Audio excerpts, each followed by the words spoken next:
The beef between Eminem and Suge Knight is a rare tale of the white guy taking on a notorious figure, often considered a boogeyman, who had even the toughest gangster rappers trembling. M had inherited Dr. Dre's beef by signing with Dre. M was now the prodigy of Dr. Dre. Dre left Death Row. Suge didn't like that. Dre getting back on. Got this white rapper that's ended up being the best rapper in the fucking world. Suge had a problem with it. He was like, you know what? That kid need to be with us over at Death Row. And M was cut off on his way to his seat, and all these guys in red shirts surrounded him. And I'm looking at M's face, and I'm looking at these guys. I'm like, shit, somebody right. What was Eminem saying during all this? He was like, man, Shit. M was like, this motherfucker's trying to kill us, man. What they trying to do? What do they want? I don't understand. What do they want? I say, hey, man, they want you to side with them instead of being with Drake. Back in the 1990s, Suge was a truly intimidating figure, a massive 6'2" bearded man weighing about 300 pounds and associated with the notorious mob Peru Bloods gang. It's no wonder people were afraid of him. But Suge Knight wasn't just about brute strength. He was also a talented athlete during his younger years.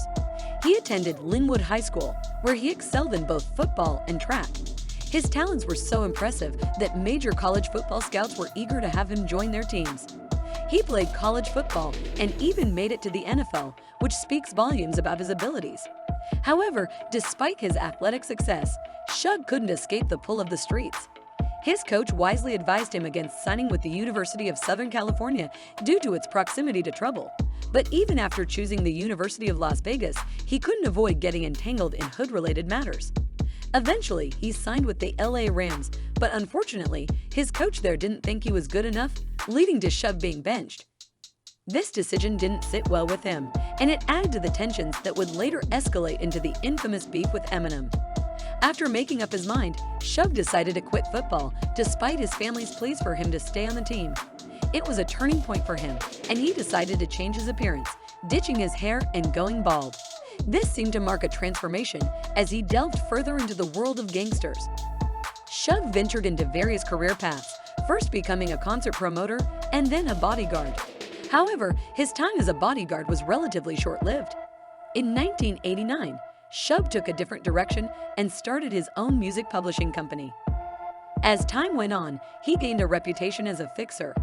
One of his early successes in this role came when he helped resolve a dispute between his client, Mario Johnson, and Vanilla Ice over royalties for the song Ice Ice Baby.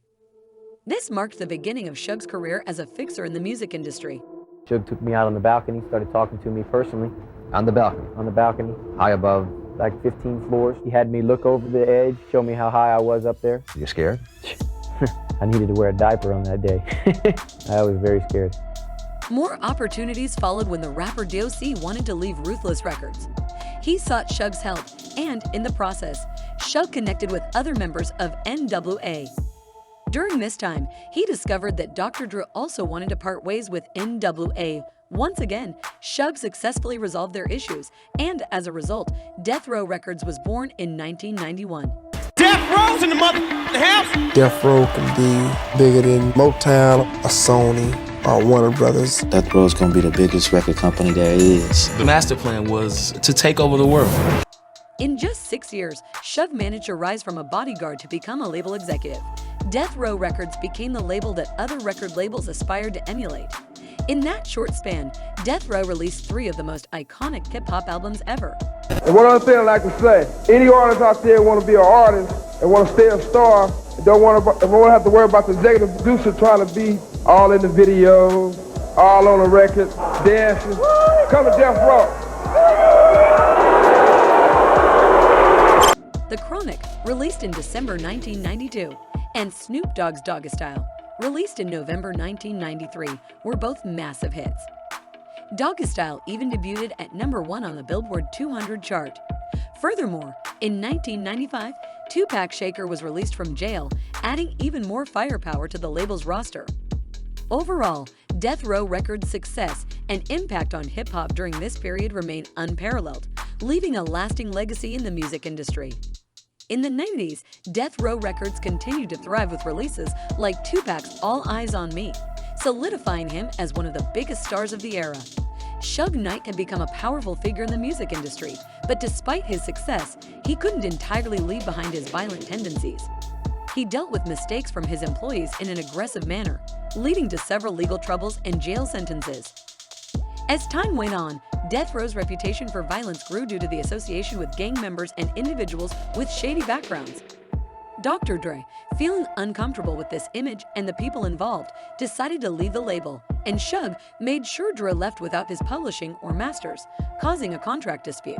All these people around me, how many of them do I really need? Dr. Dre then founded Aftermath Records and signed Eminem, who would go on to become one of the most successful rappers of the 2000s. You have a multi-million-dollar company, maybe worth $1 billion or so, and you own it 100% and don't have a partner, then you'd have to give him nothing. But his walking papers, that's great. A lot more than the public knows. The record business is, to me, the worst business you can be involved in, because any Joe Schmo from off the block can make a record, which means you're going to have more cutthroats involved and more shiesty people. Eminem's success led to a decline for Death Row Records, especially after the tragic murder of Tupac. It was mostly just the way the studio was, and that's where I have to spend most of my time. This East Coast, West Coast nonsense is just getting ridiculous, It's just like another form of black-on-black crime.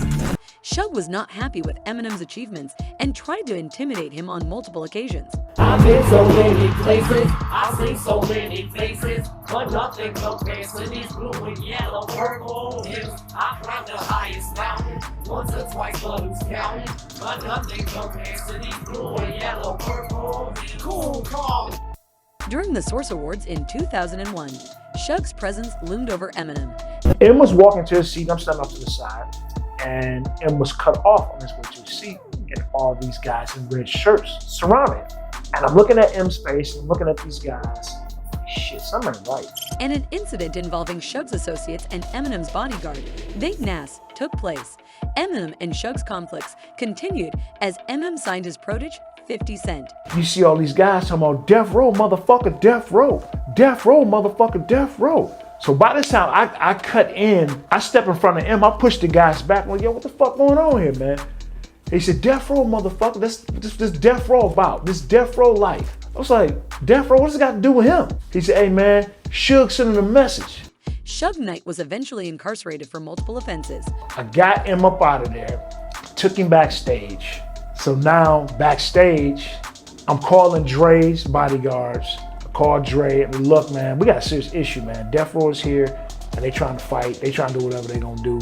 While Eminem continued his rise to becoming not just a prominent rapper, but one of the biggest artists globally. What was Eminem saying during all this? He was like, man, shit. It was like, this motherfucker's trying to kill us, man. What they trying to do? What do they want? I don't understand. What do they want? I say, hey, man, they want you to sign with them instead of being with Drake. What do you think of Eminem? Is it what do you think of white rap? Well, I don't see one thing about something. The ghetto is colorblind on a sense. If you really from the ghetto and you really doing those things you rapping about and you talking about, I can respect that. Right. But if somebody else writing your rhymes, you telling somebody else's story, that really don't mean nothing. The music industry is a mixture of talent, success, and sometimes turmoil. Yeah. Like I was like, what happened? I remember the time. Actually, it's funny because he showed up in the club video shoot. He came. It was like, Suge's outside. Suge's outside. Everybody like, he was running, dropping shit. Like man, everybody going. I'm in front of the camera like this. And the story of Suge Knight, Dr. Dre, Eminem, and Death Row Records is a testament to that.